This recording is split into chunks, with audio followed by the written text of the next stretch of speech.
Oh yeah, shout out Kobe, man, rest Hey. in peace. So not only did I move to LA, but I also recently just broke up with my long-term girlfriend. You know, we were together for about 5 years. It was on and off for the first year or two, but after that we had a consistent 3 years, and we chose to break up. And of course that is very, very tough on Relationships anyone. are scary, bro. Relationships are scary. Anyone. If you go through a breakup, I feel your pain. It's actually tough. It's mentally draining because you get so attached to the person that you're with, and you mold yourself to kind of be like that person, and they do the same with you. So it's kind of crazy that when you finally separate from a person that you really thought you loved and you thought you liked for so long, it's like, what do I do with myself now? You have to learn how to be yourself again. Yes, because even when to be by yourself. When you're heading into a relationship in general, you have to love yourself before even heading into that, because if you don't love yourself, you're not going to love the person you're with, because you don't even love yourself to begin with. So you want to balance with you and Kaylin, I always supported that, but I always wanted you mentally and physically all around just to be happy. I want you to be happy. So,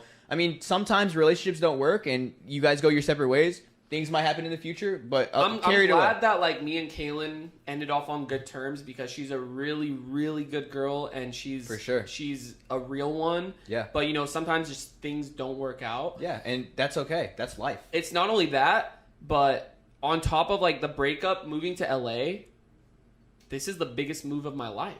It really a podcast. And this podcast. Sorry to keep interrupting. No, you're good. This is our first time, guys. Cut us some slack. You're getting the jitters out right now, but I'm saying the process of you even going to LA, people have no idea what it took for you to even do that behind the scenes and mentally, and even to get yourself to fully move out here. I mean, you mentioned in the past that you were moving to LA before, and you never made the move. Plenty of time. So the reason for me not moving to LA in the past, when I used to promise it, was because when I'm in LA in the moment, when my friends are like, bro, move to LA, we got a room for you.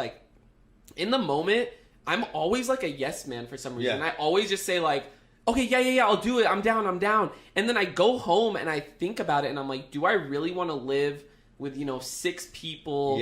And people that, don't grind as hard as I do? That's the main thing that people do not understand about this kid.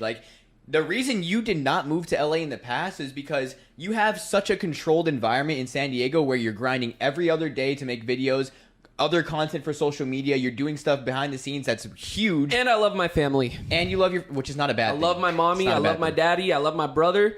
And I am not ashamed to say that. I am mama's boy. I think that's so crazy that people would talk about you loving your family. That's why I didn't care about it. It's if I cared so much, I would have